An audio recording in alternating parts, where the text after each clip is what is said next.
Good evening to all the parents. Such a pleasure to see you all be here. We'll wait for all the parents to be admitted. There are few parents who are still coming in.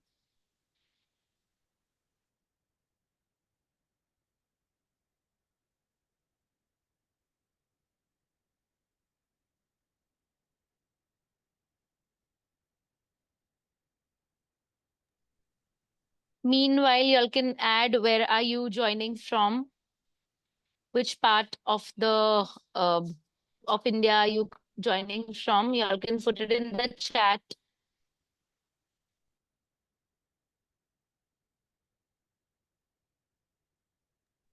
Okay, there are parents from Pune, Nagpur, Bangalore. That's nice. Many from Pune. That's really good. So the speech therapist that we have as our speaker is from Pune.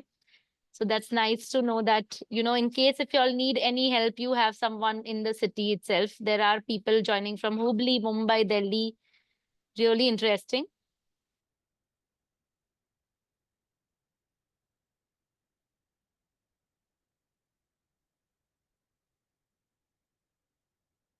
We will begin shortly. So we are just waiting for all the parents to join in and then we start.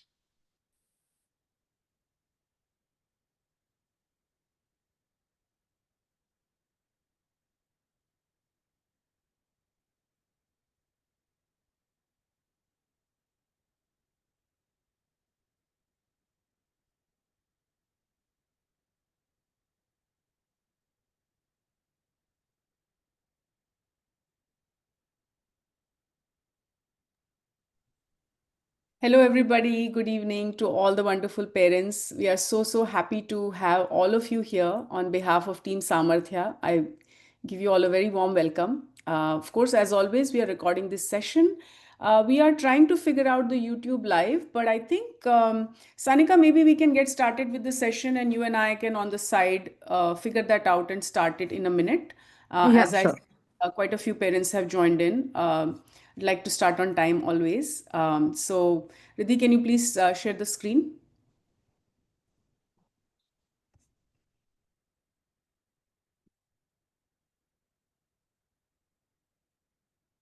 As always, to Yes, Dr. all the Shivani. parents, I know, I'm seeing a lot of names that are familiar to all of you who keep coming back month after month for our Swayam Parent Empowerment Series. Thank you so much for your dedication to children and to all the new names and new parents. If you are joining in for the very first time, I am Dr. Shivani Pandit. I am a special educator. I have been working with children with autism and intellectual disabilities for the past 30 years. And I'm the founder of Samarthya. I'm currently based in the US, but I travel to India quite frequently to meet parents, to train parents, and to support the children that we have. We started Samarthya several years ago with the explicit mission to support children and families that live in smaller towns and cities in India, particularly those that have children diagnosed but have difficulty finding good quality, high quality access to intervention. So here we are in collaboration with SNIC Rehab Foundation, and I will just take 1 minute to talk a little bit about Samarthya. Of course, I will not go too much into detail. I would like you all to contact us later on if you have any questions, you want to know more about Samarthya. We are here to answer all your questions. Riddhi, can you please move to the next slide?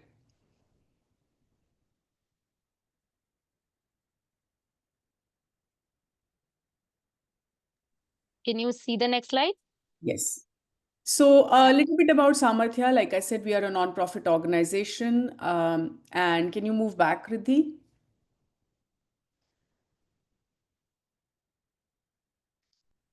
We Yeah, are a I have. non-profit organization and we support children with disabilities, particularly those with autism and intellectual disabilities. We offer our services online, so we have a hybrid model. We provide one-on-one intervention sessions to children, but we also provide therapies in person at our newly opened Family Resource Center in Baner, Pune, which we just completed 1 year this Sunday since our launch. So we are very happy that we are able to provide family-centered and multidisciplinary services to children in Pune.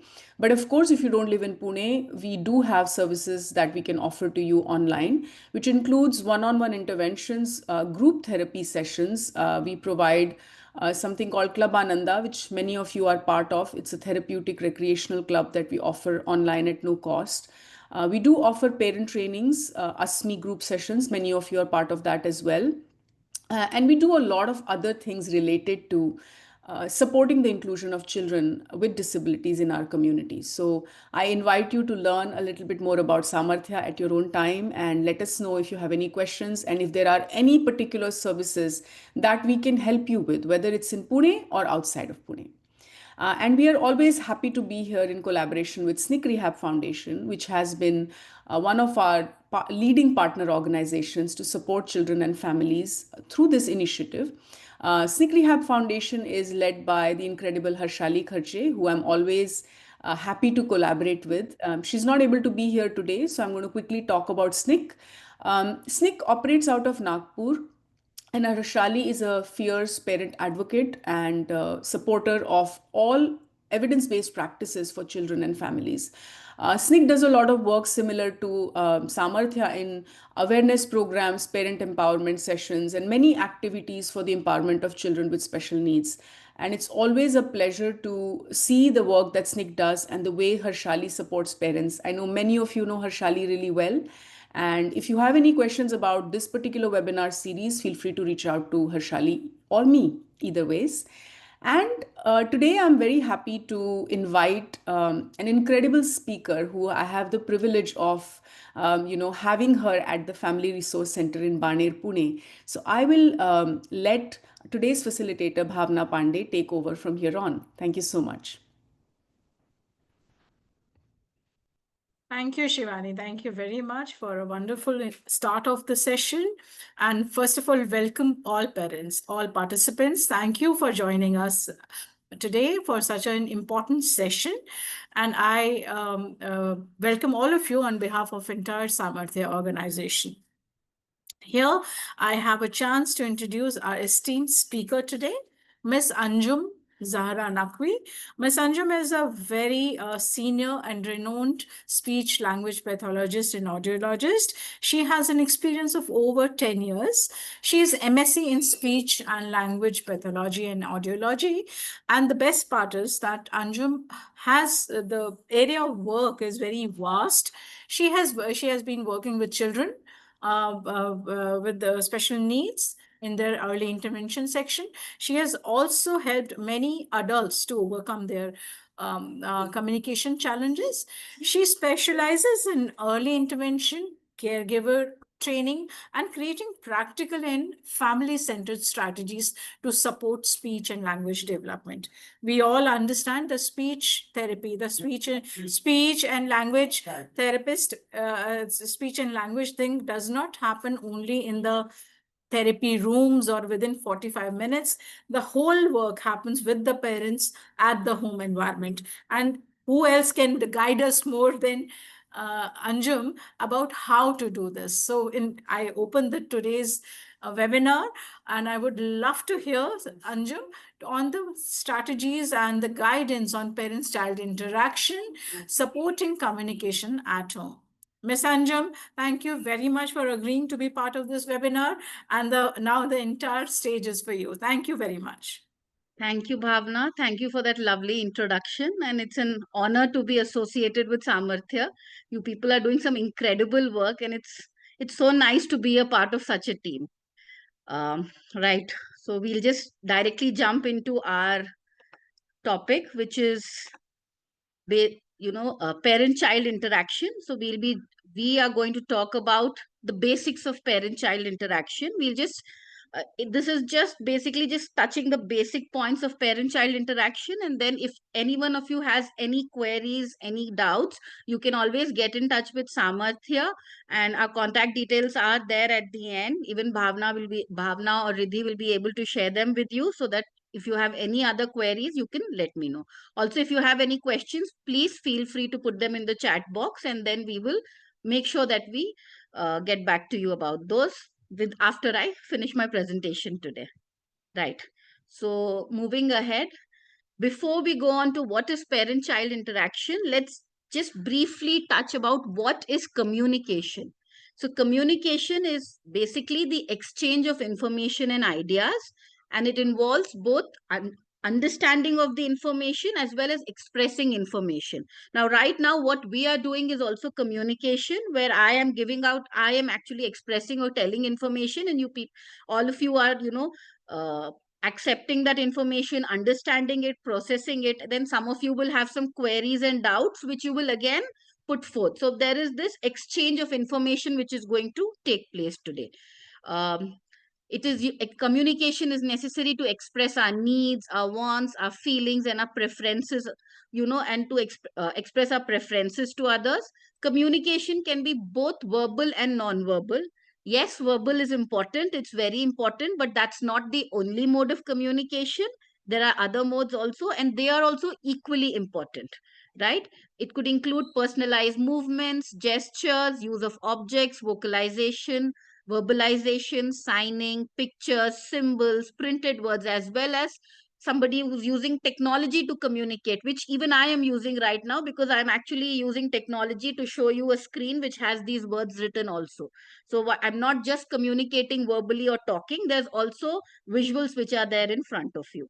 So it's not just ki bolna, it is also baki cheezein bhi, your body language, the way you stand, the way you sit, your expressions, all these are a part of communication.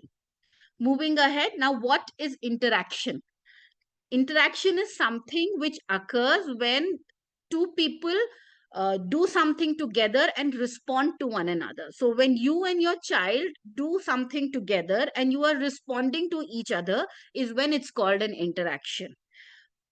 This is important because that is what establishes a two-way communication where both of you are equally involved. If it's just one person going on and on and on, then it is not interaction. Yeah, that is not interaction. So that is what interaction needs response also. When there is successful interaction happening, you will initiate your own conversations, as well as you will be responding to what your partner is saying or what your partner is doing. So when both these things happen together, then it is called as interaction. Development of speech and language needs daily interaction every day. Like I tell every parent who comes for therapy, the child attends therapy for 1 hour or probably 45 minutes a day, and they are attending 2 or 3 sessions a week, which in total would take you down not more than 3 hours a week. But we are not interacting and communicating just 3 hours out of the whole week. Even for a day, when a child is awake, say for 12, 13 hours in a day, you are communicating all the time. You have opportunities to interact all the time. Just that 1 hour of work inside a closed room with a person will not help develop speech language the way we want it. It has to be through daily interactions, and that is why parents play such a key role in their child's communication growth, because you are always there with your child. You have abundant opportunities actually to interact with your child, to help them learn to communicate. And that's why I always say that parents are the primary language facilitators, not teachers but facilitators, because you are not going to tell them, show them, and then say, now you do it. You are going to help, you are going to guide them and support them and help them learn the process of how they should communicate. Once they've learned the process, then they will be able to communicate in different situations on their own, or independently, or with very little support. So parents are facilitators, you are not teachers. You don't teach communication to a child, you help build a system so that child learns how to communicate, and then in different situations can communicate on their own. Right. So in order to communicate, what does a child need? So in order to communicate effectively, and for a child to develop his communication, one, he or she needs different experiences within the environment they live in. And why is environment very important? So for somebody who's in India, or who's from a place where you can't go around teaching things like avocado and all, because these are not fruits that the child sees in his daily routine. Teaching them is just adding another word to a dictionary in their brain. Learning the word avocado is not going to help the child communicate, but learning things which are a part of your daily life, experiencing things which happen every day around you, is what is going to help the child learn to communicate and will also help the child identify situations where they can communicate with others, where they can interact with others. It's also important that the child hears speech of others, because children absorb. They are like sponges. They absorb. They may absorb at different rates. Somebody absorbs it quickly, somebody may take more time, but they all absorb. So the more they hear, the more they understand. And that's why it's so obvious. All of us do this. All of us have, even when we speak, we have an influence of our native language. Why is that? Because from when we've been born, we've been hearing that language going. So when we speak, like when I grew up in Bangalore, so my English has a touch of a Bangalore accent in it. Somebody who's from Maharashtra has a very, you can make out that there's a slight Marathi accent. Somebody who's from the northern Hindi belt has that influence on their English. It's because they've heard it so much that it's become. And same thing happens when you go to another country. When you've stayed there a couple of years, you've heard people speak there, it again influences your speech. So children need to hear a lot of people speaking, so that they can learn to communicate, they can pick up speech and language from others. Children need to be given opportunities to repeat and to imitate and to copy the words and sentences they have heard. Because only when they practice is when they will be able to produce these words on their own after some time. And most importantly, there has to be a need or a desire to communicate. We have to get that intent to communicate out, because if there's no intent, nobody, you can give me millions of rupees, but अगर मुझे बात नहीं करनी तो मुझे बात नहीं करनी. मेरे अंदर से बात करने का मन होगा, या मेरे अंदर से वो नीड होगी, only then I will communicate. So developing a need or a desire to communicate is very important. If these things are there, then it is easy for a child to learn to communicate with others. If I'm going too fast, please let me know, because I have a tendency to speak a little fast at times. So, Miss Anjum, Yeah? I think your pace is perfectly fine. Yeah. Just let me know how would you like to take it? Do you want to finish off your presentation, then take the questions, or we can keep on asking in between?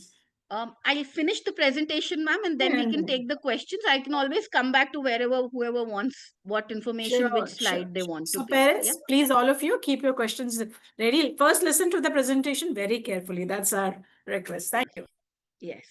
So now these experiences that a child has and the opportunities that a child is given becomes even more important if there is a speech and language delay, because then you really need to create an environment where there are so many experiences and opportunities provided that the child learns how to communicate, right?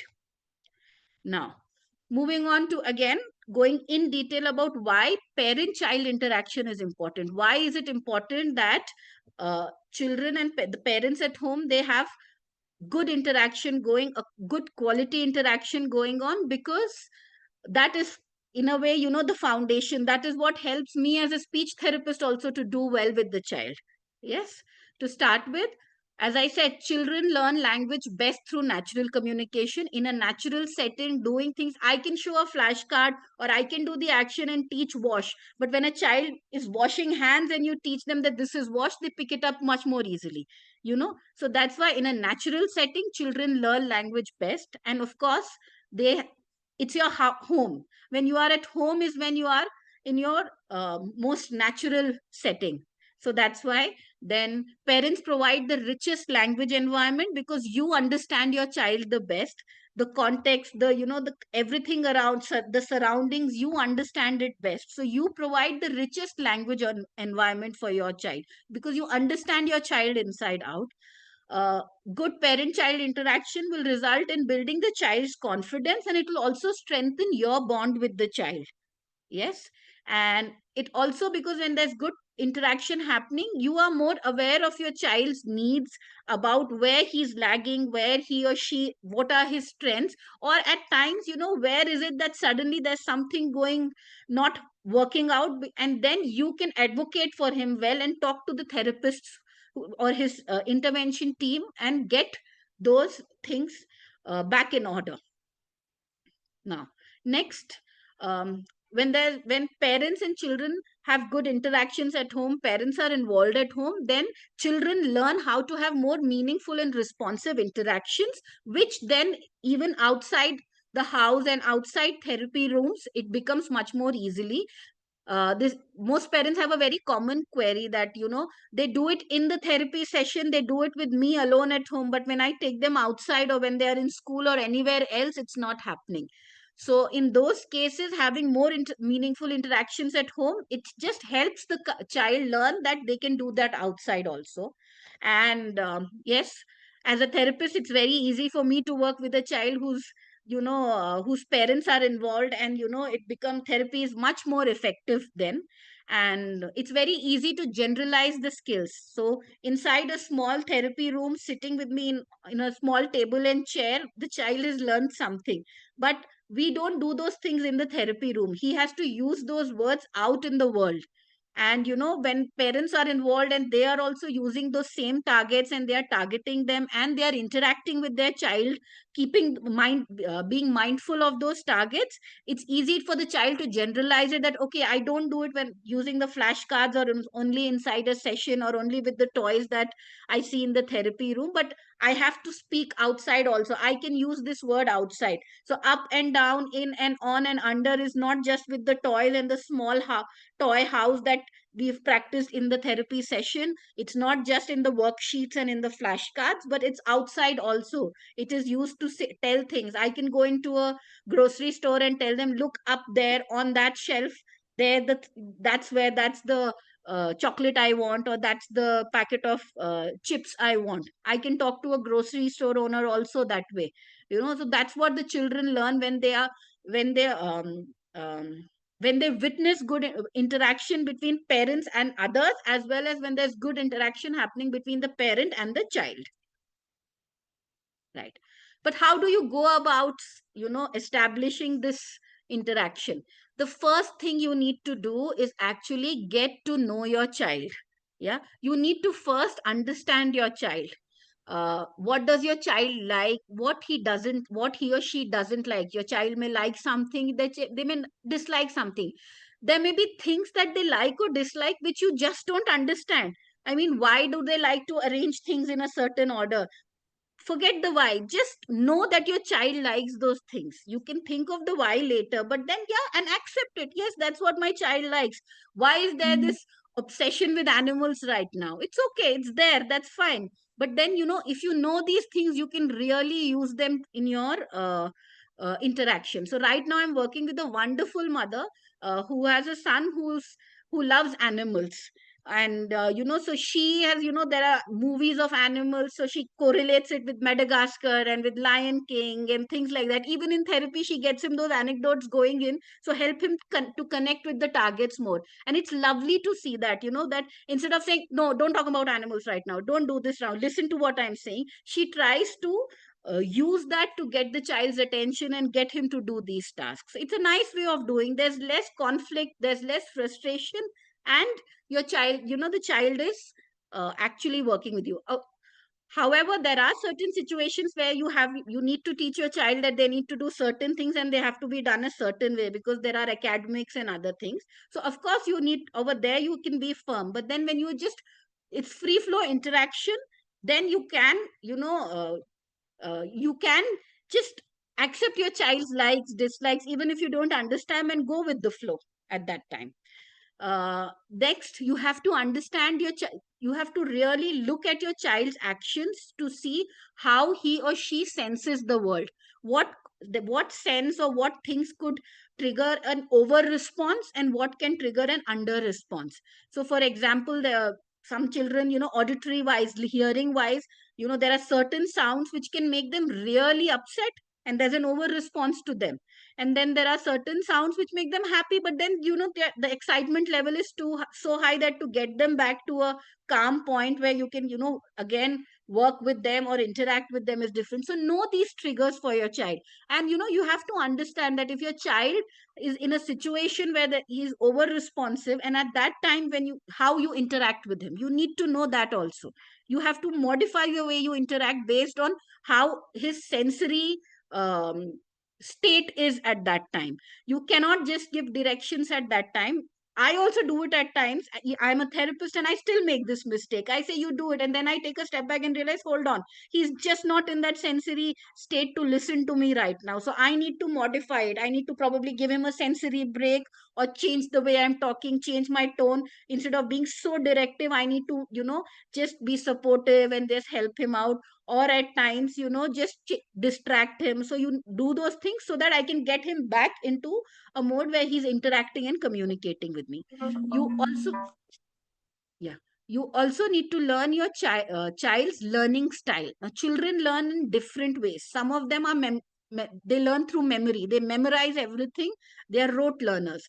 Some of them are called gestalt language learners. So gestalt language learners learn in chunks.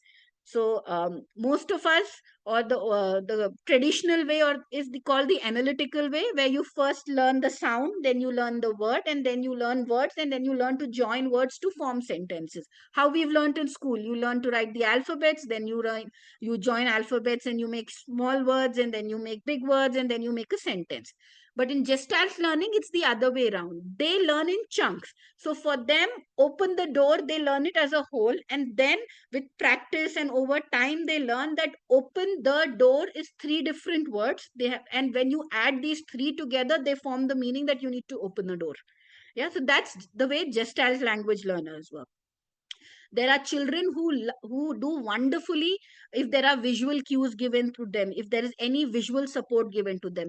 There are children who do wonderfully if you make them do something. They are hands-on learners. And then there are those who are auditory learners, who through listening again and again pick up. So figure out where your child is and understand his learning style. If you know these things, then it's easy for you to interact. You know what kind of things to say, what kind of toys to use, what to do with him, so that you can engage him more and help him learn. Right. Now coming to strategies. So all this is about why you need parent-child interaction and how it helps. But then how do you get good parent-child interaction? So the first thing and the most important thing, respect your child's attempt to communicate.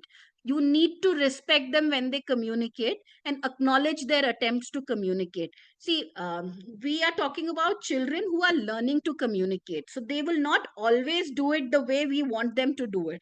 But if they are attempting, you need to acknowledge that, yes, I can see you are doing this. Can you do it this way also? Or, yes, sometimes just if they're really struggling and they're trying, accept it. Oh, is this what you're saying? I accept it and move ahead with it.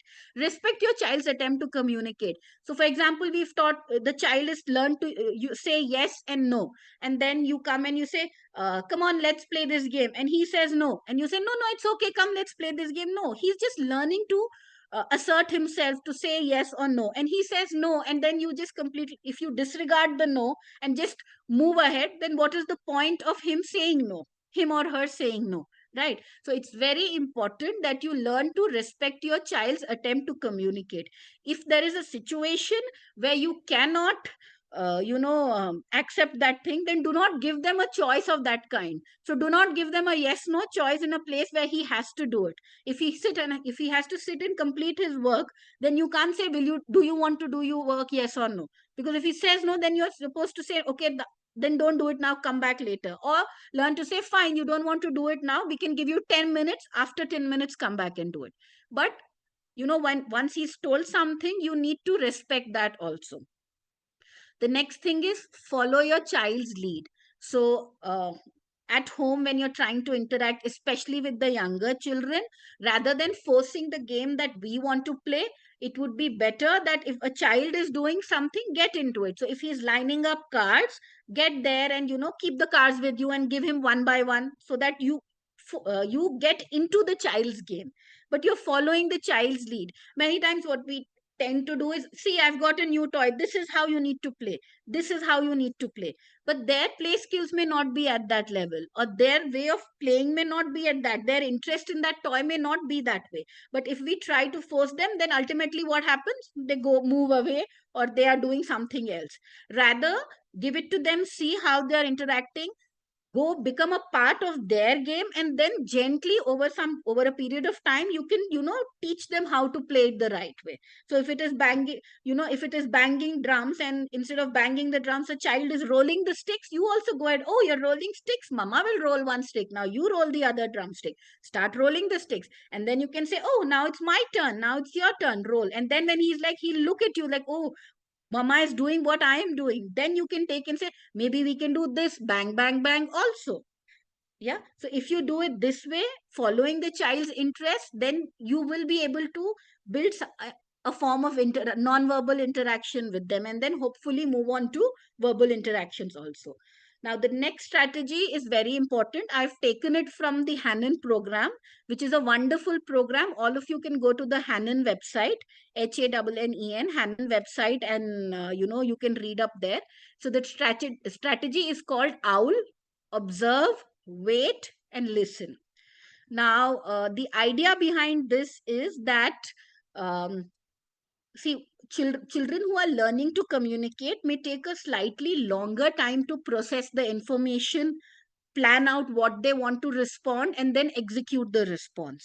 So it's very important that when you say something or when you ask something, you pause, you wait, you give them time to do it. So observe, wait, listen means when you ask something, or when you tell them to do something, or when you ask them to say something, you've said it, now you wait. Look at your child. Maybe he may not be verbally saying it, but his body language may be telling you that he's trying, or you can make out from the face that they're really thinking. So rather than going, for example, if it is pick up the apple, rather than going pick up the apple, come on, you can do it, pick up the apple, pick up the apple. Yes, you can do it, pick up the apple. That's great. I mean, you are being very supportive, but what's happening? There's just complete bombardment of sound going into the ear. I would prefer you would go pick up the apple, and then you stay quiet. There should be some silence. See whether the child does it. Some of them may do it a little later. It can take some of them may take a few seconds, 30 seconds, 45 seconds. Sometimes it's even a minute that they can take. So wait and listen to their responses, look at their cues, listen to their cues, and then move ahead. That's why waiting and pausing and silence plays such an important role when you're interacting with your child. The other thing is taking turns. So for communication or any interaction, if you and me are talking right now, all of you know that it's my turn to talk and your turn to listen. And then you have doubts, but you're waiting because it's your turn to listen. And then later, when it is your turn, you will all ask me your doubts. So we know that there is a turn. One person speaks, the other listens, and then we switch, and that's how it goes. So that's called turn taking. Many children who have a language delay, this is a challenge, turn taking in conversations.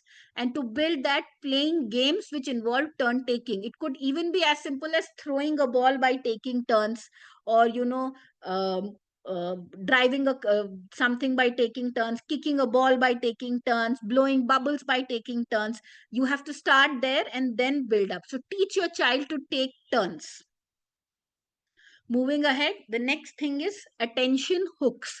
So this is a term that I use when I tell parents that don't talk at your child, talk to your child. Yes.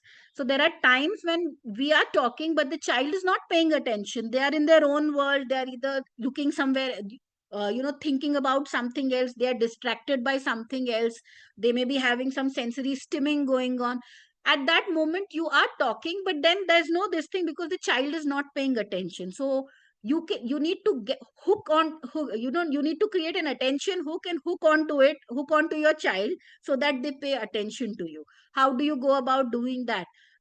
It could be things like taking the child's hand and keeping it on your face like this. So when you do this, the child will automatically look at you because there's some tactile response also going on. You're touching the child feels your touch then, and then when he's looking at you, you talk to him. getting down to his eye level or her eye level when talking, teaching them that please look at me, I'm talking to you, listen to Anjum is something that I use a lot, please listen to Anjum, and then they look at me and they pay attention.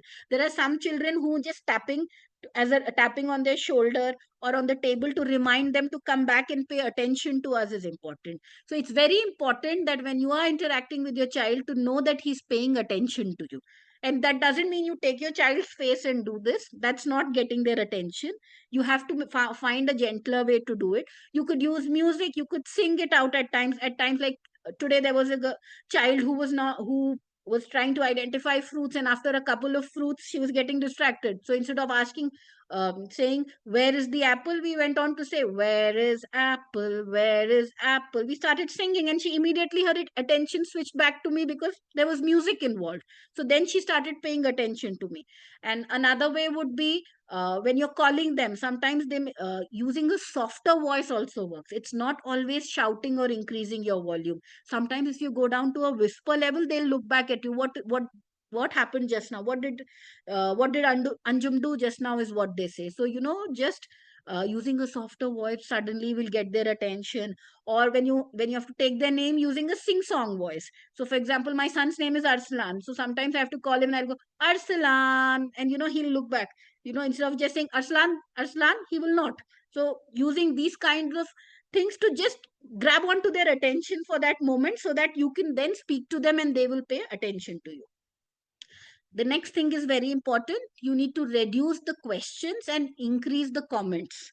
So what happens when a child has a delay and they start therapy, and now they're saying, you want them to say words. So there's two things that happens. One, what is this? What is this? What is this? What is this? What is this? And two, say this, say this, say this, say this.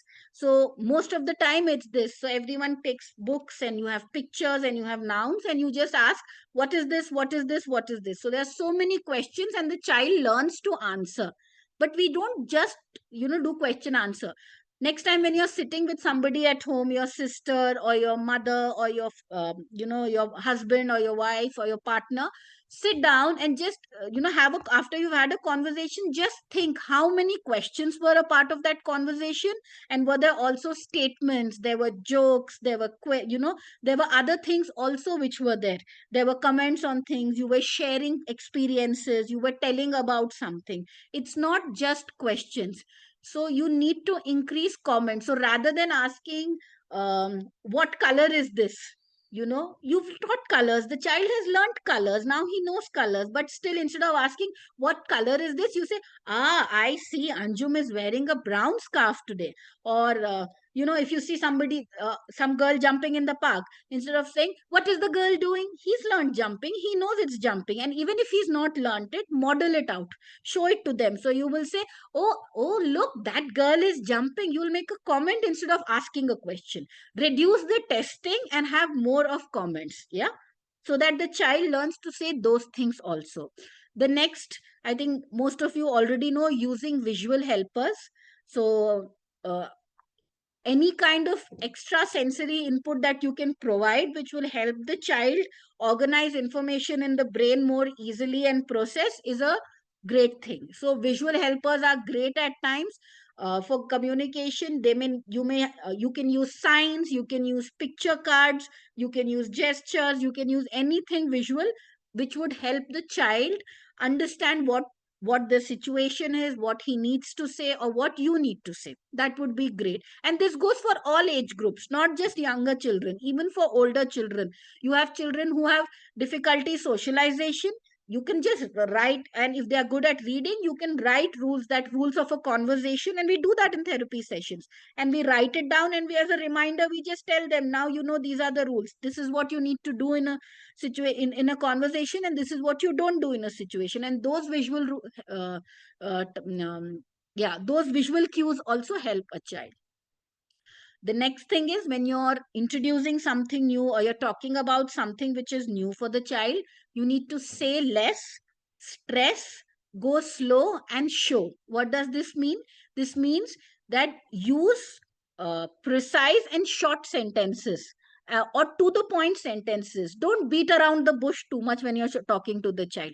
It's a simple sentence. You say that stress on what you really want to talk about. So for example, if we are talking about, for example, if we are doing a picture object description task, so we can say this is an auto, the auto is yellow. So you are stressing on the main points that you want to show. Go slow, that means don't rush through the whole thing, as well as speak a little slowly when you are teaching, introducing something new for the child, and show. So if the child is struggling, all you say is, look, mama will do it and show it to you. You can always show. And this goes even for non-verbal things. So you may even to do something, rather than giving too many instructions, give the instructions, highlight the main parts of it, and then slowly do it and show it. And if they're still unable to do it again and show it to them. Show them how to do it. Next, the next thing parents can use are called language routines. These work wonderfully well, which is basically using the same set of words and sentences for that situation every day. Because what happens over a period of time, the child learns them and he starts using them in that situation.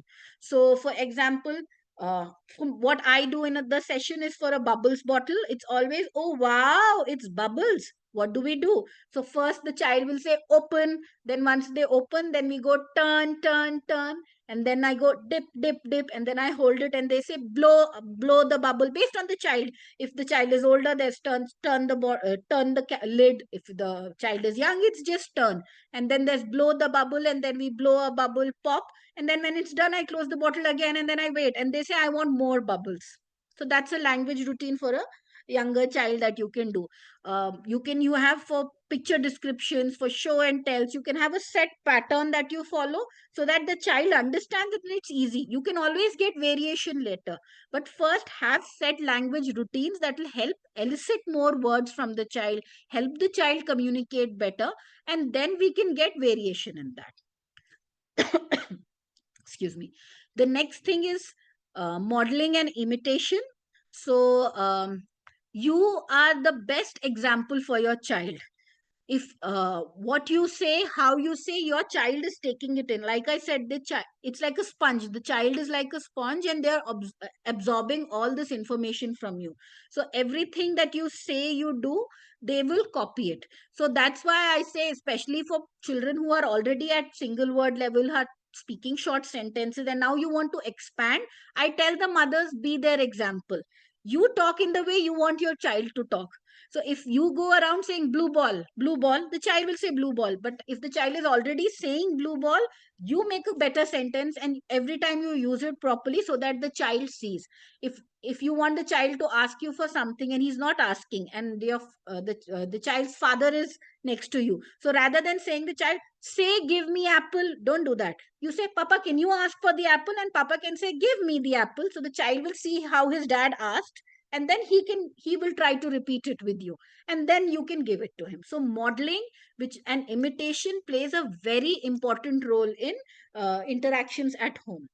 The next is expand on your child's words, adding more information. So if a child says blue ball, you will say, that's right, this is a blue ball. Or if a child says ball, you will say, that's right, blue ball, big ball. Always, I call it the +1 rule, which is you're adding one more word, or some one more aspect of information. So if they've spoken about the color, you can add the shape, you can add the size. Or if they've made a shorter phrase, you can add the filler, like uh, um, if they say boy running, you can add boy is running. So you are adding another connecting word in the middle. So you are expanding on the sentence, and again you are modeling it out. So the child hears it every time, and then over a period of time realizes that you can use it. The next is music. Music is a great way to connect with children. I think it's a great way to connect with people of all ages. So, at times it's not just about working with your child. Play music, dance with your child, sing with your child, and use music during whenever you're practicing something or interacting something also, because like I've shown during attention hooks, music is a nice way, rhymes are a nice way to help a child learn to to connect to children, and most of these children love music. So if you start singing, and I prefer you sing rather than playing music. So of course for dancing and other things you can play music, but otherwise sing. It doesn't matter how whether you can sing nicely or not. What matters is that there is a pattern and intonation and you are singing for your child. If you do that, it would really do it, and it's a nice bonding experience. It's relaxing. Music can be really relaxing. There are some children who do wonderfully well if there's some calming instrumental music playing in the background. You can use that to make sure that the environment is set in such a way that the child is more receptive to what you are saying. So use music a lot in your when you are interacting with your child. Next, books. Um, so, book reading is great. And I don't mean reading the words in a book. I mean, you and your child sitting next to each other and talking about books is also great. So, sit with them, with the younger children, especially to develop a habit, also sit with them. If they don't want to sit, then use sensory books with them. Get them to touch, get them to feel. Uh, Find books that are a part of their interest. So if somebody is interested in vehicles, get books about vehicles, so that you can at least start engaging with that younger child that is there. Reading books is great, but even with older children, you can, when you read a book, read, but also talk about what's happening on that page, because because just reading is not important. If they read, they need to understand that, and they need to able to take information from that also, or what we call reading comprehension is also equally important. So talking about the things which are there, if there's a picture in the book, talking about that. If it's just a write up with older children, you read it, then you talk about it, like, oh, I think that's what she was thinking and that's why she said this, things like that. Give your point of view about it. Take time to sit and read books with children. Read encyclopedias. If they're fascinated by something, find books, which encyclopedias and information books, general knowledge books, or then, and read them. Talk there, then you'll have more opportunities to interact with your child. Next, connect through games. Play with your child. Play a lot, and don't think that it's only these organized games which are those Instagram and Pinterest worthy games that you play. Play game could be anything. It could even be a pillow fight that you have. Play games with your child, of course the age appropriate games, or games which are developmentally appropriate for your child. You play those games with the child. Older children, play board games, play card games, go out and do a lot of outdoor games with them. Be a part of it, communicate through it. It may not seem like you're working on speech language, but this is how you do it in daily life. That is where you use your speech and language, what you're learning inside. So playing games both indoor and outdoor are a great way to interact with your child. Next, take out toys. So get toys to play with your child. Toys which have cause and effect, toys which are visual spatial, not the button pressing electronic toys, because they have just one thing. You press the button, the light comes and it's done. But toys which are the other toys, you can play it another way. Even a shape sorter, not just putting shapes, which is great for eye hand coordination and other things, but it's also like, oh, mama's made it a cap on her head, so you empty the shape sorter and put it on your head, and then suddenly it's a house. You are using it to teach you're using it to work on prepositions, so you're going up, up, up, down, down, down with it. You can do so many things with toys. So play with toys, but then I always suggest, don't have too many toys out. Otherwise, the child will not spend time playing a toy. They'll just open one, play for a few minutes, and then go to the other. And in the end, all that's left is a very messy and cluttered room. So have toys. Talk to your therapists, whether it's your occupational therapist, your behavior therapist, your speech therapist. Find out, where your child is right now, and accordingly have a few toys with you. And you can always rotate them out every week or 2 weeks, and switch the toys over. So you don't have to buy new toys also. And there's a newness which is there that can be used with the younger children. And the next is help them make friends. So it's very important that they have interaction with children, other children their age. Now what happens many times in school and in other places, because it's a larger group, the child might get intimidated or they may not mingle as much. So plan play dates, get more kids, involve siblings and the friends of siblings inside. See, you will have to take charge and figure out games that are if there's a child with who's neurotypical and your child who is neurodivergent or who has needs, other needs which are there, special needs which are there, you will have to figure out games that can work both. Because if you have children come over and then you are not providing them stimulation, other children will also get bored and move away. So find a common ground between the kids and help them make friends. Arts is a great way of doing that. If you have a play date where there is some artwork happening, some painting, some making cupcakes, or it could be making some clay se kuch karwa rahe ho, or cooking, something like that, like making a pizza or things like that. They are great ways to break the ice between kids and as well as help them make friends. Yeah, right. So those were all the strategies. If you have any doubts about them, you can share them with Bhavna or put them in the chat, and then you can, I'll clear all your doubts after I finish my presentation. Now, moving on, benefits. So when you're doing all these things, what does it do? It helps improve the child's communication skills. You are providing more natural learning opportunities, and not to forget, the child has opportunities the whole day, not just in a therapy session where we have planned it out using just those 5 toys, because we have only 4 or 5 activities getting in. You, as parents, you feel more empowered because now you have some you are a part of your child's learning process. You are helping the child learn to communicate, so that makes you empowered and the stress reduces, and of course it builds a very strong parent child bond.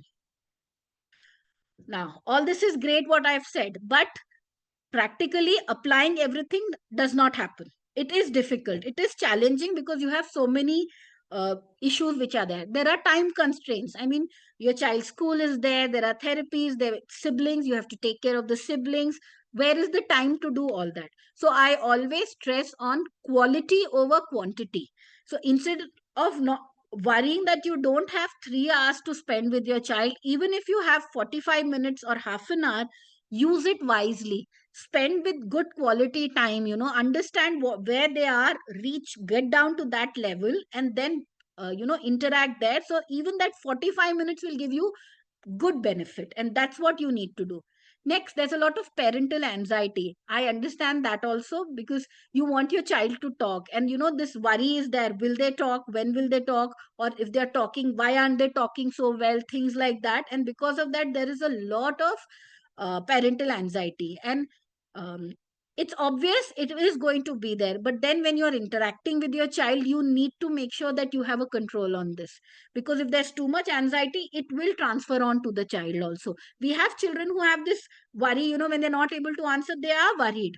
They also get worried, and we don't want the anxiety to come in, because if that comes in, then uh, it's very difficult for the child to work. You lose out on a lot of quality time that you could have spent, because the child is anxious. And the same if you are also anxious. So take a deep breath and just let it happen. It will happen, just give it time. Next, the child's behavior. So like I said, a child is not always ready to communicate. You need to understand their likes, dislikes, as well as their sensory needs.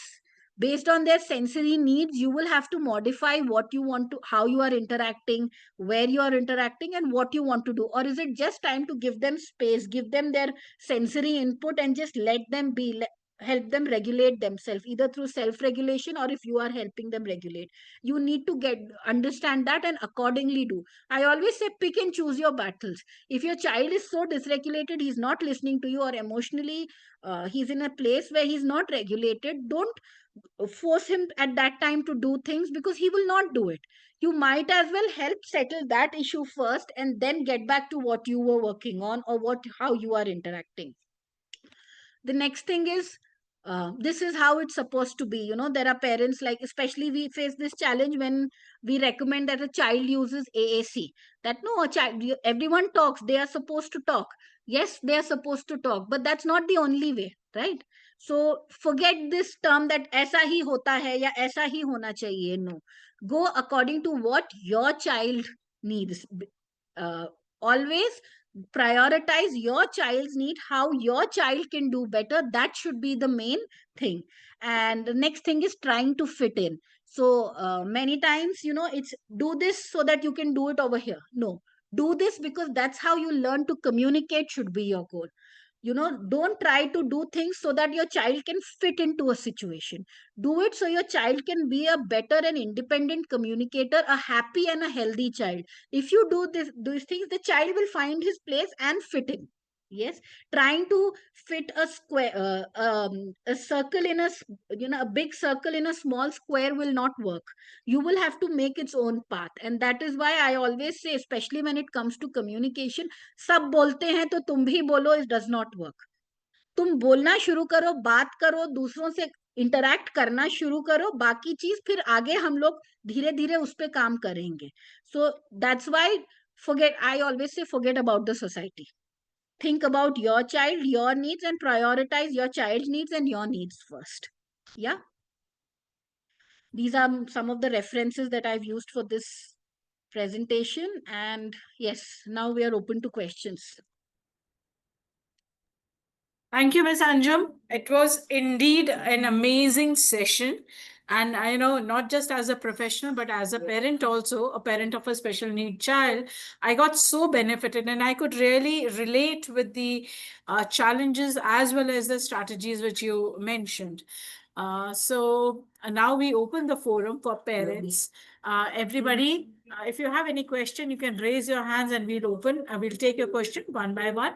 And meanwhile, I would like to start with the first question, which is that there is one parent who has asked, if the child is not ready to speak in spite of all our efforts, then how to understand that what to do with him? So it's a question which is always there in parents' mind, if my child is ready or not.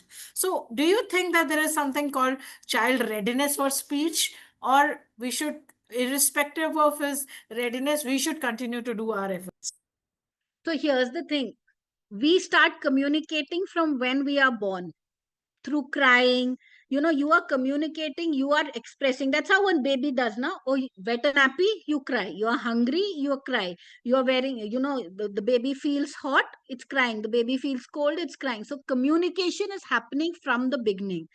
Whether a child is ready for verbal speech or not depends on a lot of things. Those are called, one of the part of it is called pre-linguistic behavior. These are the foundation skills which are needed for a child to start speaking, to have better speech and language. So these include having decent amount of eye contact, good joint attention, ability to follow certain commands, as well as imitation, ability to copy my actions, copy my oromotor movement. So if I'm going, can the child do it? If I go, can the child do it? So all these skills are also important. The ability to sit in one place and pay attention. So because if the child is not paying attention and focusing, they will not listen to you. If they're not listening, how will you respond? You don't respond to things that you're not listening to or focusing on. You can't give an appropriate response to it, right? If I'm not listening to your question right now, I can't give the right answer. I can say whatever I want, but that will not be meaningful, right? So these are the basic skills, pre-linguistic skills that need to be worked on. And other than that, I feel that one, keep putting your effort, and two, empower your child with another way to communicate. Yes, we are working on verbal, we are optimistic, we all want verbal speech out, but in the meantime, don't leave him just hanging in there. Give him an alternative, or give him an augmentative mode of communication. Not alternative, but an augmentative, which is a supportive mode. You can use specs, you can use sign language, you can use gestures, you can use an app like Avaz, which is there. Anything like this which helps him communicate.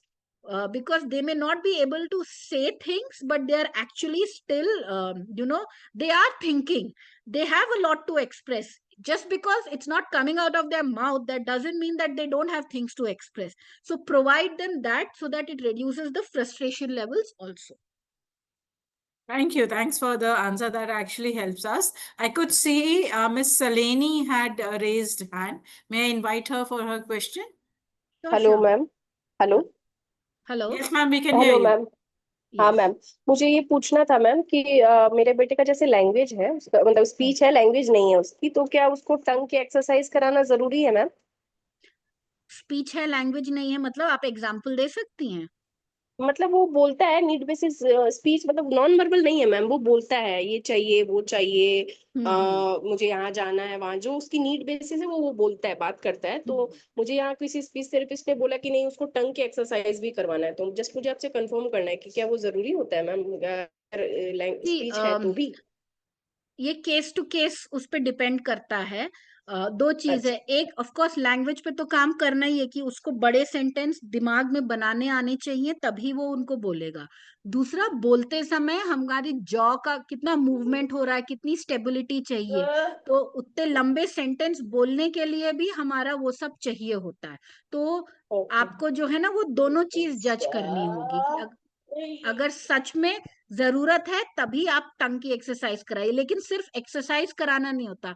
उसको आपको exercise करा के उसे उसके साथ आपको speech activity भी करानी है, वरना टंग के मसल को यूं यूं हिला के कुछ फायदा नहीं होगा। Okay. Okay ma'am. Okay ma'am, thank you. May I ask Miss Nanda to ask her question? Hello, ma'am. This is a wonderful session. My question is if you can share the main strategies which I can apply for my son. My son is 8 plus and he has language. Can able to reply. I want to make him upgrade to two-way communication. Okay. So here's the thing. If he's already talking, then things like turn taking, expansion, the strategy which I spoke about, which was expansion, where, you add more sentences. Modeling and imitation works at all age levels. So you can use modeling and imitation, you can use expansion, you can use book reading. Book reading is a wonderful way to increase your this thing. Use social stories to help him understand what is two-way communication. एक दूसरे से बात करने का मतलब क्या होता है. Use to social use social stories for that. Then you can also observe, wait and listen, because sometimes he may be talking but he may need more time to process and make a longer sentence. So doing that would really help with him. Visual cues would really help with him, because sometimes they want to make a longer sentence but it takes some time. So sometimes having visual cues where they can visually make the sentence using picture cards or an app and then tell it out would make it easier for them. So using these kinds of strategies, it will help to make them to. And of course, work with your speech therapist to work on all the social and pragmatic skill strategies which are there. They will really help. So that would also help you. Ma'am, what is pragmatic skill here? So pragmatics is basically use of language. तो हमने भाषा सीख ली है but उसको use करना भी तो आना चाहिए ना. Right? Like for example, I studied Sanskrit till 10th standard. I scored above 90 also in Sanskrit. So I've learned the language of Sanskrit. I can tell shlok. I have learned so much. I can tell shlok. I can tell the declension.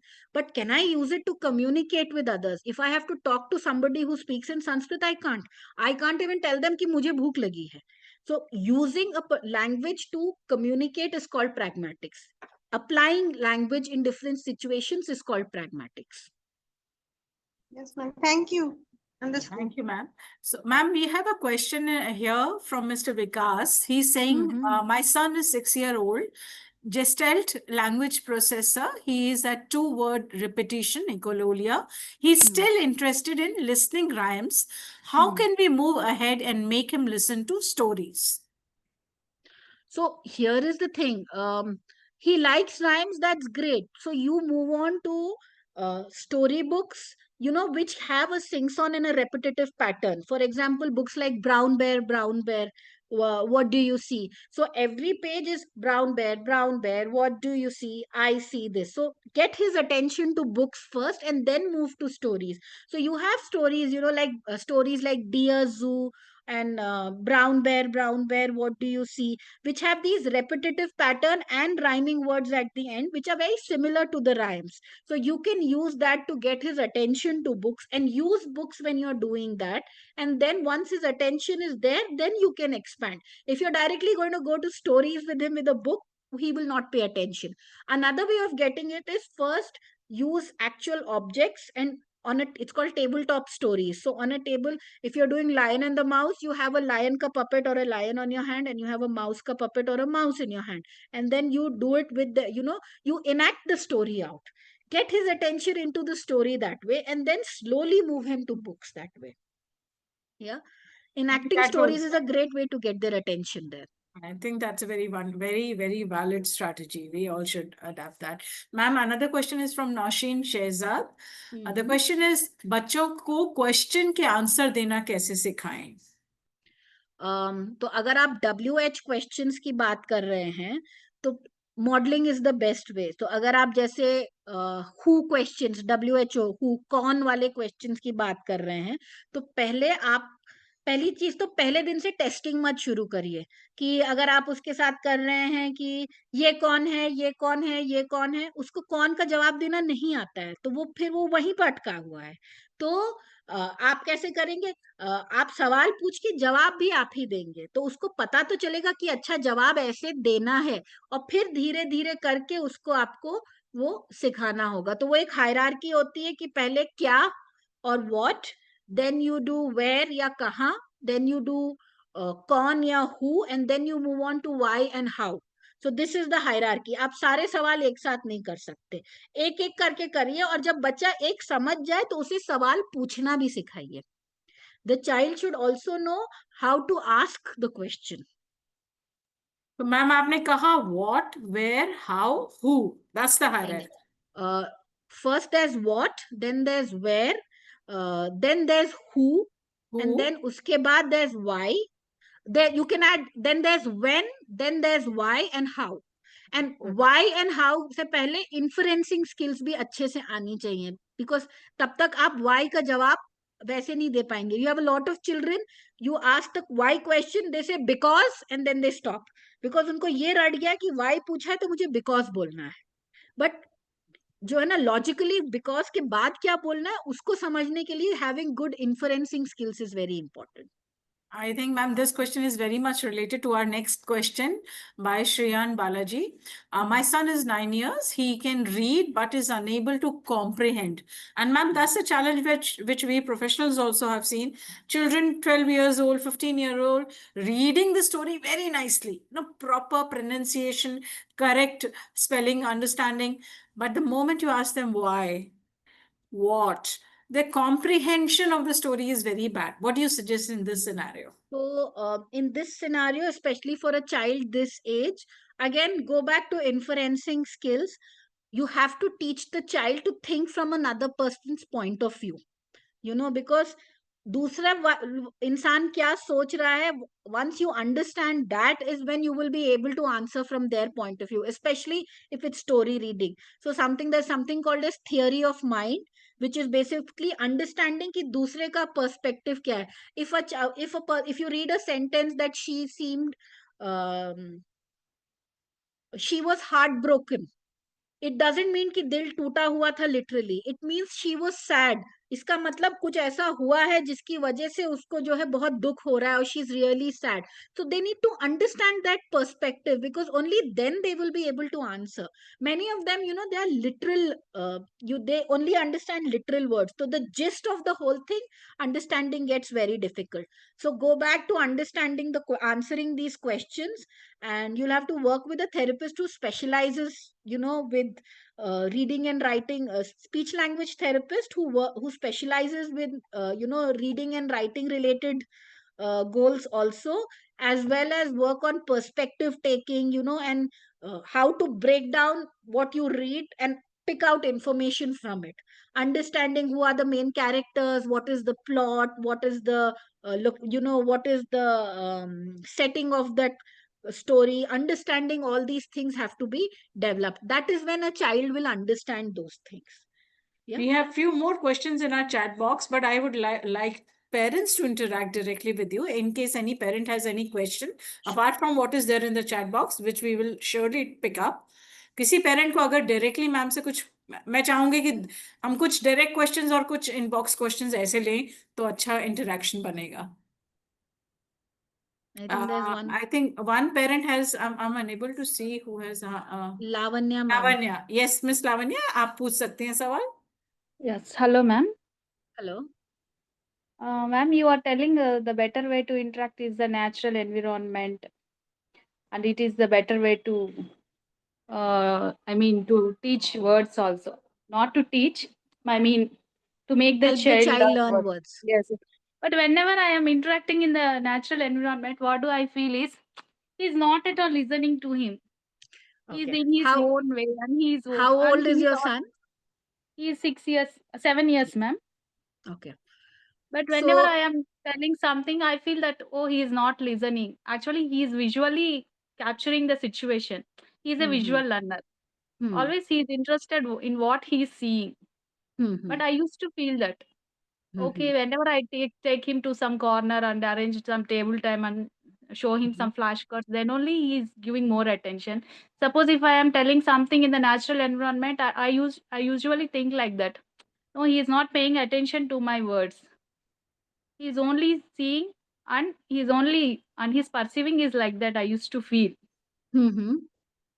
I don't know whether is it correct or not because So here's the thing. No, what you have a genuine concern. This is a genuine concern. So, like I said, one child to child, every child is different. Just because I've stated, it's not a blanket statement for every child which is there, right? The second thing is he's already doing it in a corner in a table chair. That means the targets have kind of been established over there. Now we need to move it in a natural setting. But one thing what all of us don't realize is that the house is the most comfortable and safe place for a child. Since he or she was born over there, they've been living there, they've been living in a particular way. Their communication needs are being met in a particular way, right? It's been okay, going on that way only. Now suddenly when we change the way we interact with them and we expect them to interact immediately, it doesn't happen. It takes time for them to understand. And the other thing I said, and he's a visual learner, so use visual cues with him. Keep get make sure he's looking at you, make sure he's understanding. You can always use visual cues in your natural setting also with him to help him understand things, and talk to him how much ever is possible. I'm not saying it'll be completely just stick only to natural. Find that sweet balance between tabletop, working alone, as well as your natural, because both are important. yes, Yeah. yes, ma'am. Actually, I think around 1 year back, I was doing this only. We used to teach Mm-hmm. everything in the table time only, but the Mm-hmm. therapist asked me to stop that. Hmm. Don't teach everything in the table time because they will lose interest to listen things spontaneously and learn Yes. things Yes. spontaneous. So I stopped. Yeah. I stopped that way of teaching. I mean, some Yeah. academic part I will do in the table time, but teaching words and all prepositions and all I stopped doing at the table time. Yeah, but now then you have to use toys which are of his interest and are appropriate to the situation. Find books, make sure he's regulated at the time you are interacting with him. And Yeah, ma'am. But you are let telling how to use visual cues in a playtime because suppose if I want to teach up, I will roll ball in an upward direction or downward direction. Already I am Hmm. showing in the visually. Then how can Hmm. I use visual clue there? I mean, So you are suppose using if one visual cue. The other thing is you can use signs to say up, up, up, so that the child also gestures. starts doing it, using his whole body. You go up, up, up. You can use signs. You can have small cards with you, which you have, which even in a natural setting, you can show the card to him for up, which indicates up if it's a child, if you want to use it. You can do those things also. You're actually using the strategies. It's Yeah, just yeah, that, but it takes actually, what time. I have observed is, na, whenever I am opening my mouth, he will feel like, okay, she is going to teach something. So for 5 years, he's been in one particular He's way. losing Probably for interest. 2, 3 Whenever years. I am trying to say something, he's losing interest. He will immediately move away from that place. Oh my God, she is telling something and she will push me to repeat the same. So avoid directing him to say, see what I'm doing, and just go for commenting like, oh wow, I'm going to roll the ball up. You are not saying, look, what's your son's name, if you don't mind? Rudvin, Rudvin, So Rudvin, Rudvin. Rudvin. Rudvin, come, see, ball is up, see, ball. Don't say, oh wow, the ball goes up, up, up. So rather than directing his attention, you just comment. That's why I said commenting is so important, more than asking questions and giving directions. Yeah, Okay. use those kind of strategies, and talk to your therapist, speech therapist, to find out how you can do it in a more natural environment. There's also a very good YouTube channel. It's called it by a speech language pathologist called Laura Mise. She's wonderful. She has podcasts which are a little long, but they are good. So I What's will the share. I'll share the link, and I'll Okay, ask. okay. Sure, ma'am. Yeah. Yeah, I will ask Yes, Bhavna to ma'am. just You put it can in the you can chat. share the link. I will forward it to all the parents. And thank you, One more thing, Lavanya. ma'am. Attention hooks you told about the parent strategy. Attention. Miss Lavanya, may I request you, in the interest of everybody's time, there are many hands which are already raised. You can put your Sure. question in the chat box. I assure you, we will answer. If not in this session, we will surely get back to you and Okay, answer okay. your Thank you questions. so much, ma'am. Thank you. Thank you. May I request now Miss Anjana to ask her question? Thank you, ma'am. So first of all, I really want to thank you and I to the ma'am, and I would say that whatever strategy you have said, believe me, it's the most updated and very, very, very nice. Otherwise, I have seen the therapists who are still on the conventional way. As you said, our child has been trained to say just yes or no, but there is always a middle way also. Not now, maybe later. So Yes. that is wonderful. And ma'am, where I feel stuck is basically he likes the book. He asked me what is that and all those questions. In fact, his level of question with the same book which he was reading 3 years back also has gone higher. So his understanding has gone higher. As a gestalt processor, now he's using those in his natural, daily day-to-day life also, as you mentioned. So now I want to increase his level in terms of, reading the books, in terms of comprehension. I want to go a level higher, but I see a resistance. So how I can, help him to go on to the, more complex books, or even in the Um, games, same thing. Like Ludo is still favorite, Snake and Ladder, but as and when we go a little higher, there is a resistance even after a year, and so okay. how I can. So one, the resistance could be because this is comfortable. This is Yeah, the yeah. one where he has control. When it's something new, he's Mhm. not in control, he doesn't know what's happening. So Mhm. you have to gently introduce the games, and not just, you can't just remove Ludo and Snake Ladder from it. So try Mhm. another game and you say, okay, let's play this, and then we will do this also. Find a Okay. time when he's receptive to it and play it then. Coming Okay. to books, so I recently found a very wonderful way. It's actually how there Mhm. are some worksheets which are meant for kindergarten students and your K1 Mhm. K2 level kids, uh, Mhm. for foreign curriculum, and they do it wonderfully. So a child Okay. has read a story, and then they've said, now the story was about a brown cat which who got there was a brown cat, it got wet in the rain and it was Mhm. shivering, and then it went and hid under a it went and hid under a car. So that was the gist of that thing, that 4 lines they gave. And then they said, now draw the cat. So Okay. draw what do you think the cat looked like in the story, draw the cat. So you do things like that. So before moving on to complex books, Huh. tell the child, come on, drawing, use arts as a medium, tell them to draw the character or to talk about what do you think this person looked like. So for example, if you've done the book um, Hungry Caterpillar. My son's right now, it's his favorite, the book Hungry Caterpillar, so he's doing it. So I ask, oh, the caterpillar ate something on Sunday. Now, how is the caterpillar? Now, the caterpillar is really hungry. So, what do you think he will do next? How will he find the two pairs? So, then my son, they'll think that, oh, he needs to search for those pairs. He'll go around looking at some other tree for the pairs. So, talk Here, about those things also in the book. so here I And, want to mention, like he literally role play on his own on this. Yeah.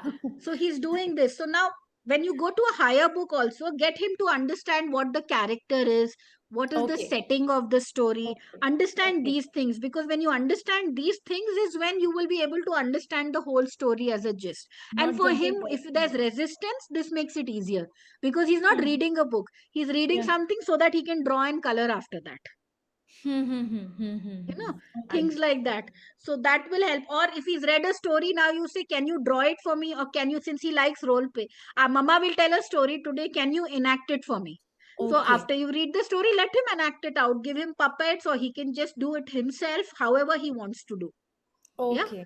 So Okay. don't thank you. make story reading just reading on, Ha, ha, ha, ha, ha. reading from a book. Make story Okay. reading interactive and activity based. Activity based. ठीक है. Thank Thank you. Thank you. Thank you. So I'll request Prasanna and Nosheen to hold on for a minute because I have many questions in the chat box. The first question is from Lakshya. He's saying, ma'am, my child has misarticulation, so clarity missing. Tell how to spell alphabets, tongue position. So To spell, again, how to spell alphabets. Misarticulation, so clarity is missing. yeah. So if clarity is missing because of misarticulation, there are strategies which you can work with your therapist on how to achieve each sound, the clarity of each sound. So they will use some oromotor exercises, but not only oromotor exercises. If you are just doing tongue up and down, it will not help you get a t. So you do your up and down, and then you practice the t sound also. Because the reason we do up and down, one, to strengthen the muscle, and two, to build a motor plan in the brain. कि अच्छा jeep को ऊपर करने के लिए, टंग को ऊपर करने के लिए, this is the movement I need to make. Then immediately tell him, now try making the t sound. Again, there's a hierarchy of sounds. Which sound needs to be worked on first, which needs to be worked on second, and which needs to be worked on next. And that only a therapist can tell you. So talk to your therapist, tell them that I want to work on sounds, which sound needs to be worked on, how do I work on it, what are the strategies, what are we call them speech drills. So you take a sound, and then if it's the t sound and it's the start, if it's t at the beginning, first you only practice t, t, t. Then you go your barakadi syllable level, so ta t to ta ta t t to tu, you do those things, and then you go to words, maybe not just all words. First there are words where the t sound is in the beginning, then you like table, then you do words where t sound is in the end, like boat, mat. And then you do words where t sound is in the middle, like better, hotel. And then move on to sentences. But then, for that, you need to meet an experienced speech therapist who can assess your child, figure out where he is and what exactly is needed. Is it muscle based issue? Is it a placement based? If there are other challenges also, then is it really based because of the oral, or is it something to do with attention, focus, or auditory discrimination of sounds? So all these I things totally have to be agree worked with on. you. I totally agree with you that first of all, the assessment is very important. Yes. Under assessment from an expert so that you know where your child is. Thanks for that answer. Padmaji, your answer seems to be more related to OT. I'm parking it somewhere, and we will surely get back to you. Nandaji, your answer is already, we have given two-way conversation. Padma is asking, please explain home interaction again, including his sibling or his dad. Home interaction. Okay. So you can use all these things if you're like, for example, play a game, if it's a younger sibling or an elder sibling, if they are willing. So for example, I had a parent who once had shared a very interesting story. So both, they like fighting with the dad, and hitting the pillow cushion fights is something that the child liked, and he had a younger sibling also who would enjoy it. So then what they did was they started playing with pillows at home with the dad, and then all of them would say, and papa would say, it's my turn now, I am going to do hit with the pillow, and then it would be the brother's turn, so bhaiya will do with the younger brother's turn, so bhaiya will do it, then it is child's turn, so your turn, you do it. And there was words like stop, stop, stop, don't do this. And then papa would act as if he's really hurt, and he's like fallen down, and then mother would tell both the brothers to encourage them to wake up, papa utho, wake him up. So that then seeing the younger one do it really well, this one also was trying to do it. So things like that. So I always suggest, find a game that your child needs or likes, then find a common ground in that game for the sibling also. And then as parents, be a part of the game to be like a moderator, so you are there with them, ki it doesn't get out of control, or one of them is not left out because of the others, and play as simple things like this. or things like you've got something, you've got a shoe rack or something which has to be assembled, so three of you are sitting and doing it. So one can have all the parts, and the other papa can say, can you ask your brother to give me a long pipe, can you ask the brother to give me the screwdriver, can you ask, and you involve the child like that. Same thing you can do with Legos. So if you're playing with building blocks, so you have a picture of what you need to build as a family, take a picture on your phone or take out the manual has pictures of different things you can build with the blocks. One person is the supplier, the other is the builder, and the other one is going to be the engineer, is what we say in that. It's basic Lego therapy. So the engineer will look at the plan and decide, oh, first I need a yellow block, so he will tell the supplier, give me the yellow block. The supplier will give the yellow block, and then the engineer will tell the builder, now put the yellow block down. Now put two red blocks. He will take two red blocks from the supplier, give it to the builder and say, put them on top of each other. So keep changing roles and play games like this, where all of you have roles and you can play like that. Oh, Or that's a wonderful strategy. I think this is going to be really good in language. yes. Or if all four of you are there, that's the sibling, the child, and both parents. One parent become a partner of the child, so that you can help the child communicate better. So there are not four members playing, it's basically three. And the mother or father, one of them becomes the child's facilitator. So where the child is getting stuck, you help out the child. You can quietly whisper in their ear, you need to say this. Like with one child, we've been playing Uno a lot to, because he's a little older, help him understand rules. So he and I form one team, and then mom is another player and dad is another, and we are helping him understand the rules of the game that way. So home interactions can be done that way. When you're cooking, when you're making things, involve both, give them both instructions appropriate for their age, and get them, involve them in household work, cleaning and everything, and give them instructions. All these are home interactions. Since we are not left with much time, I would like Prasanna and Noshin to ask their question, and whatever rest of the questions are there, I'm making a note of it. We will get back to parents, and in fact, those who could not even ask questions, they feel free to write back to us. We will share our email ID in the end of the session, and we will do our best to help you. So may I request Prasanna and Noshin to ask their questions one by one, and after that, we would like to close the session. Hi, ma'am. So can I ask question, ma'am? Who's that? I'm sorry, I'm not able. Prasanna. Prasanna. Please. Yeah. Hi, ma'am. Thank you so much. All the strategies are really helpful. So I could see I can clearly use them as it is. So, ma'am, with my daughter, I see a different kind of articulation problem. So, some way she picked up saying like, if she need to tell like red, she says red. She dragged the word.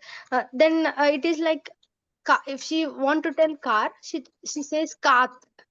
So if I say Arya, please can you say it proper? So then she correct. She know exactly what to say, but she is comfortable saying that way. Browna, pinky.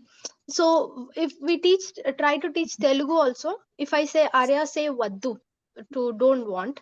She try to say like Vadda.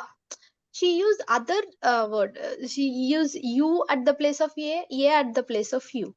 And she clearly know what to tell also. If I ask her to please say it properly, other people are not understanding what you're saying, then she correct it. And also she's talking in a low tone, maybe because she's not having enough confidence to talk. When she say a new word or very less familiar words, she speak a very low voice. If we record it with mic in the WhatsApp or so, it is very clear. The words, what she's saying, it is very clear, but with a very low voice, she's saying it. And other thing is, when we start talking with her, right? So she immediately tilt her head and start looking corner. Sorry, can you The way repeat this that she last part does. again? Till now, you've spoken of two things, right? One is that articulation, where she's adding some sounds in the end or things like that.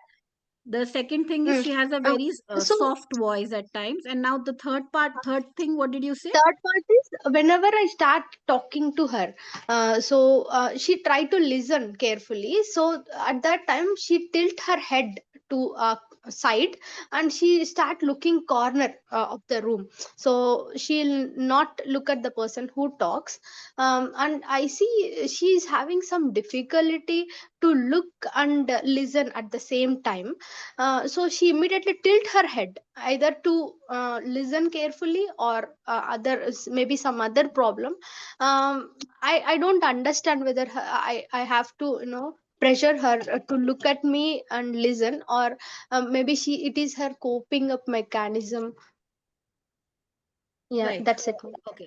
So three things. So the first thing is she may have started saying those things because she had probably some instability or some oromotor weakness or some planning related concern, and now that has become a habit. So the way you correct us is you do a lot of speech drills with her, sit with her and practice these words where she's telling them correctly. And in conversations you're already doing, you have to give her reminders, have gentle reminders, and especially if you're in public in front of others, then have something like a silent reminder. Don't pinpoint it, point it in front of others. That's something um, I don't encourage. I tell parents, please don't point out too much in the public, because then children get very conscious if there are other relatives around and all. So having a quiet reminder, like a gentle pat on her head, or you doing something like this on your cheek, getting her attention, will remind her that she needs to speak properly. That is a good way of doing it. The second thing, one, it could be a confidence issue, that is having a soft voice. So she needs to practice more and feel more comfortable doing it. The other thing you can do is on Android as well as iOS, there are free apps for volume. So it's basically, when you talk loudly, the picture or the cartoon becomes bigger, and then when you talk softly, it goes down. So you can use that and make her talk so that she has a visual cue that that you're talking too softly, you need to be louder. Or you can have visual cues where it is like the right voice, it's too soft or it's too loud. Yeah, you'll have to do it that way. And if you do it that way is when she will be able to she will learn that she needs to change, increase her volume in certain situations. Now coming to your third point, first thing is that make sure you roll out any core strength related issues or any alignment issues with an OT. And other than that, it could be a coping mechanism. So you can gently remind her that please look straight. And at home you can say, have a social story where it's all about how to be a good listener, and that involves that your whole body is listening. So your shoulders are turned towards the person you're talking to, you're looking at the person you're talking to, and you're listening to them, and you're thinking about what they are talking and not thinking about something else. So using a social story like this would help her realize it without you putting pressure on her that don't do that, don't do that. You do that and sometimes it will just disrupt her chain of conversation. Yeah, Thank you. sure, ma'am. Thank you so much, ma'am. Really helpful. Our last question from Nashin. Hello ma'am. Hello. हमने question किया था कि बच्चों को question का answer देना कैसे सिखाएं, तो उसमें हमारा छोटा सा एक कंसर्न था कि फीलिंग वाला क्वेश्चन, जैसे मतलब कुछ पेन हो रहा है या क्राई कर रहा है तो वो बता नहीं पाता है कि क्या हो रहा है। हारून, कुछ बेटे का नाम हारून है, जी 10 ईयर बॉय है वो। और उसको मतलब अंडरस्टैंडिंग है उसकी काफी, और नीड बेस लैंग्वेज बोलता है। उसको जो चाहिए, कहीं जाना है, उसको कुछ जो भी चाहिए वो बताता है, लेकिन कहीं गए तो कैसे लगा या कुछ पेन हो रहा है क्या, तो वो रोता रहेगा लेकिन वो नहीं बता पाएगा। तो इस तरह का कम्युनिकेशन कैसे सिखाए?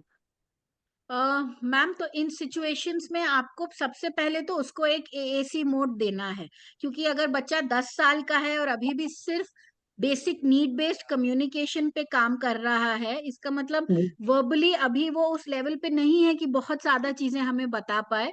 तो उसके लिए सबसे सही चीज ये होगी कि पहले आप उसको पिक्चर्स के थ्रू, उसके थ्रू सिखाइए कि ऐसे करना है, ऐसे बोलना है, वो करिए। और आप खुद भी बताइए, आहा आज हम पार्क गए, कितना अच्छा लगा, मम्मा बहुत खुश है, तुम कैसे हो, पिक्चर्स दिखा के फैमिली मेंबर्स की फोटोज खींचिए अलग अलग एक्सप्रेशन के साथ, ताकि वो समझे कि ये हैप्पी है, ये सैड है, ये वो है, और फिर उनसे करिए। कभी कभी बच्चा मुंह से नहीं बोल पाएगा, लेकिन कब कब जो है ना वो कम से कम, just give me 1 second, I am so sorry.